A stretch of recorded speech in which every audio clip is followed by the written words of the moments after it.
so much for listening to this episode of Earrings Off. We want to invite you to subscribe, rate, and leave us a review. You can find us on Facebook at Earrings Off Podcast and on Instagram at The Earrings Off Podcast. Welcome to Earrings Off. I'm Lou. And I'm Teresa. Let's get started. Hello, I'm Teresa, co-host of the Earrings Off podcast. Welcome. Today, I'm going to be talking about the connection between minimalism and natural health. You know, if you've been listening this year, that I'm on this journey of being super intentional about taking care of me. Yeah. And as part of me making myself a priority and researching and planning out what that will look like, I went down this rabbit hole of minimalism, which before I began the researching, I thought minimalism was as simple as just living with less. But boy, have I learned it is so much more. First, as a reminder, natural health and wellness is my jam. And to find out that natural health and minimalism go hand in hand, wow. These are some powerful concepts, practices that can transform the way we live, think, and care for ourselves. So let's just get into the conversation. I'm going to start with some clear definitions, explore how they relate to each other, and share some actionable tips for integrating both minimalism and natural health into your life. First, minimalism. Minimalism is a lifestyle that focuses on intentionality. It's not about owning as little as possible, but about removing distractions, physical, emotional, and mental, to create space for the things that truly matter. Minimalism asks, does this add value to my life?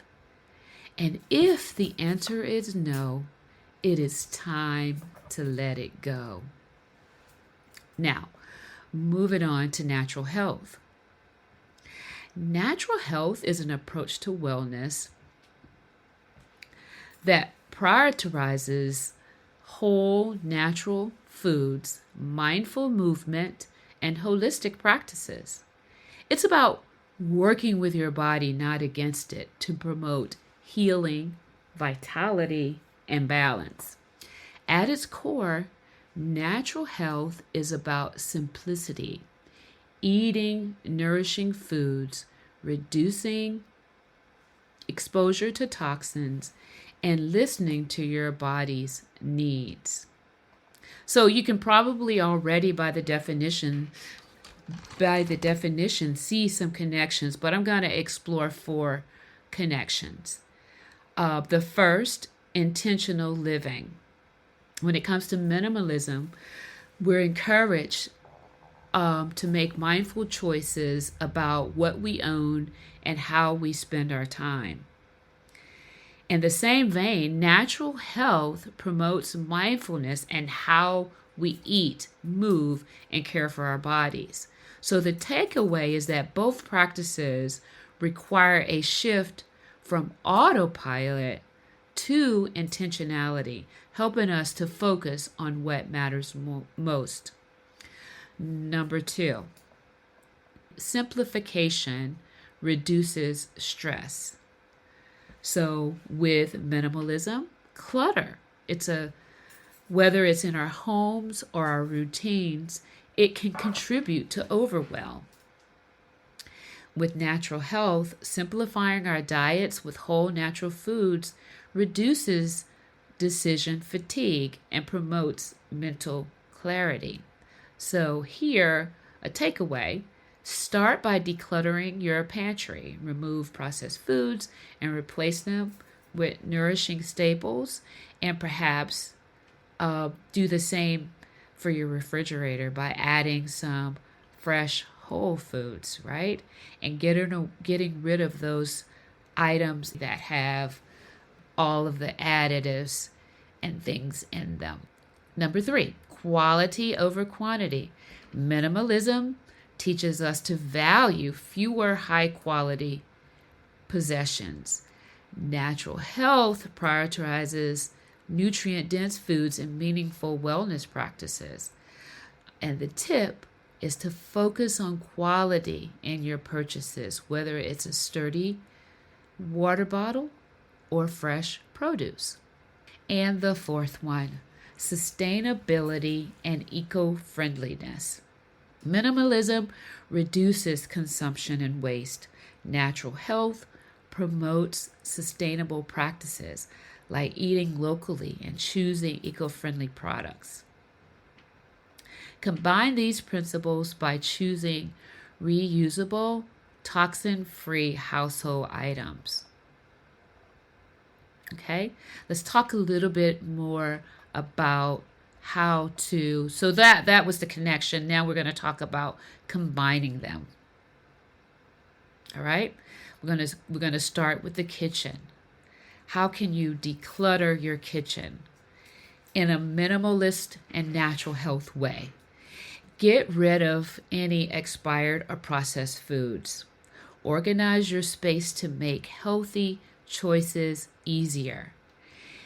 Keep only the tools and appliances in your kitchen that you regularly use.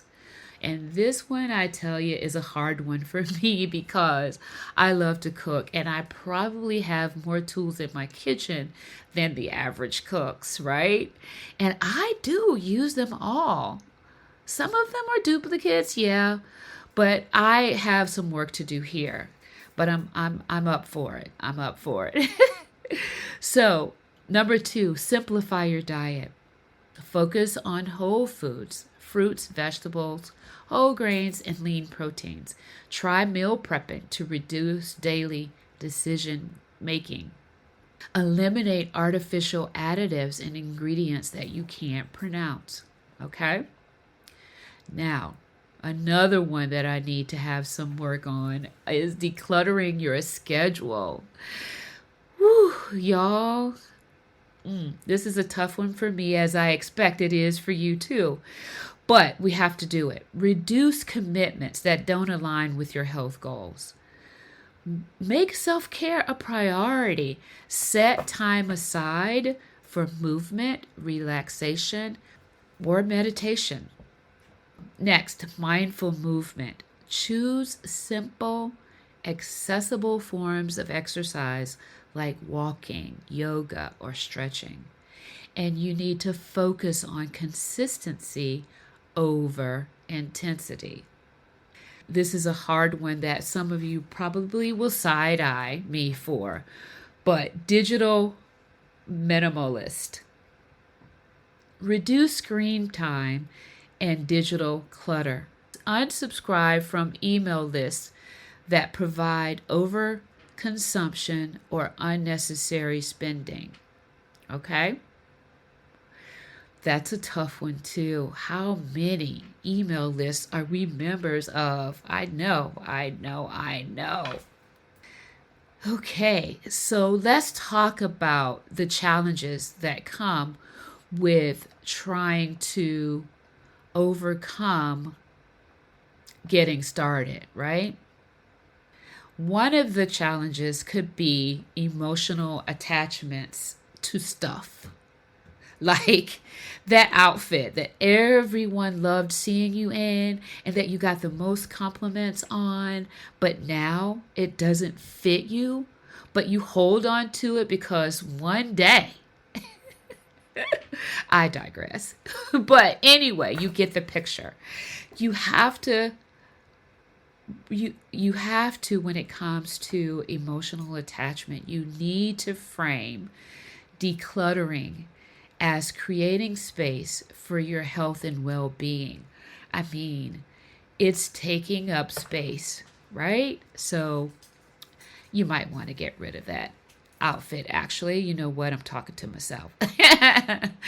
But anyway, moving on. The fear of missing out. Okay? This is funny. Again, talking to myself. Remind yourself that simplifying leads to more meaningful experiences. Again, I have an example here. During the holidays, I said no to a few holiday invitations. It wasn't intentional. It was just that I was tired, right? And truth be told, the couple that I attended were so much fun, okay? Reflecting on years previous, by the time Christmas came, I was so tired from attempting to attend everything. So not overextending this immediate past Christmas allowed me the strength and the relaxation to have more meaningful experiences in those couple of holiday parties that I did attend. So it's a real thing, and I didn't know or even reflect on it until after I started researching this whole thing about, the connection between minimalism and natural health. So yeah, remind yourself that simplifying leads to more meaningful experiences. The third thing, time constraints. Okay, start small. Tackle one drawer or one meal at a time. This approach removes the opportunity for overwhelm and sets you up for success. Minimalism and natural health are two sides of the same coin. By simplifying our spaces and prioritizing our well-being, we create lives that are intentional, sustainable, and fulfilling. I'd like to leave you guys with a few resources that I used. 3 books that are high on my list. Essentialism, The Disciplined Pursuit of Less by McKeown, The Life-Changing Magic of Tidying Up by Marie Kondo, and How Not to Die by Dr. Michael McGregor. And there's an app that has become like one of my favorites. It's called Calm, and it's for mindfulness and stress reduction. I will leave these resources in the show notes for you. What small step will you take today to embrace minimalism or natural health? Share your thoughts with us. Tag us. We'd love to hear your journey. That's it for me today, folks.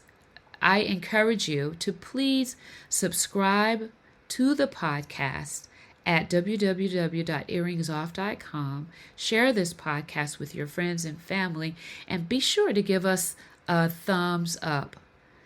Take good care.